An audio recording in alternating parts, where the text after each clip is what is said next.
Что означает тик-сварка? Тик обозначает вольфрам, инертный газ и сварка. Сварщики называют этот процесс аргонодуговая сварка, сокращенно GTAW. Также бывает сварка в среде гелия. Тик — это сварка неплавящимся электродом, вольфрамом, который имеет высокую температуру плавления. В момент, когда вы зажигаете дугу, электрод нагревается, но при этом не плавится. Это нерасходуемый электрод. Это не означает, что сварка вечно длится. Просто этот процесс очень медленный. Обычно при сварке электрод расплавляется и становится присадочным материалом, и быстро расходуется, как показано здесь. Это держатель электрода, горелка. Электрод находится в цанге. Она вставляется в корпус цанги.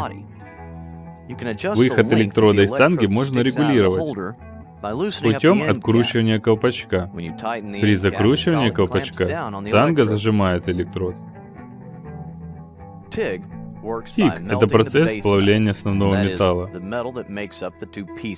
при котором соединяемые части расплавляются за счет сварочной дуги, которая образуется между металлом и вольфрамом. Дуга возбуждается ножной педалью или кнопкой на горелке, большим пальцем. Ток здесь используется постоянный.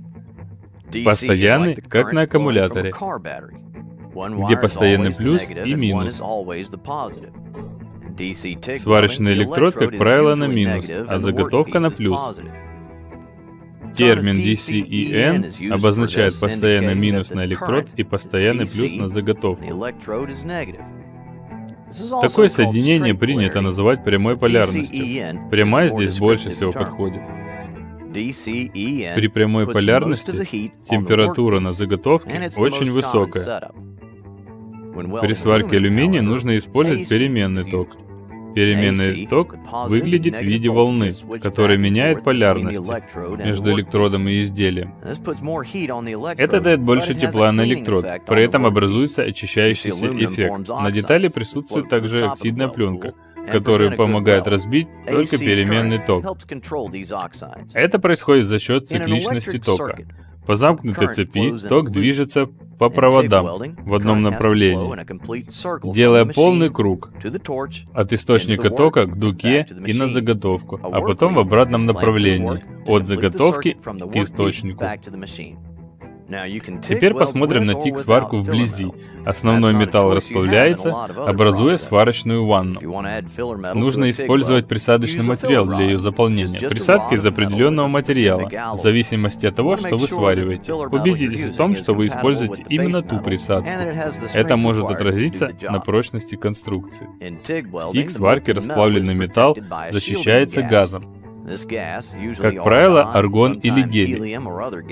Газы защищают сварочную ванну от воздействия окружающей среды. Защитный газ хранится в баллонах под высоким давлением. Для сварки давление должно быть определенным. Регулировка производится при помощи редуктора. Защитный газ течет по шлангам, выходит прямо в зону сварки. Подведем итоги. Аргонодуговая сварка — это процесс, при котором используется неплавящийся электрод, присадочный материал и защитный газ для защиты сварочной ванны.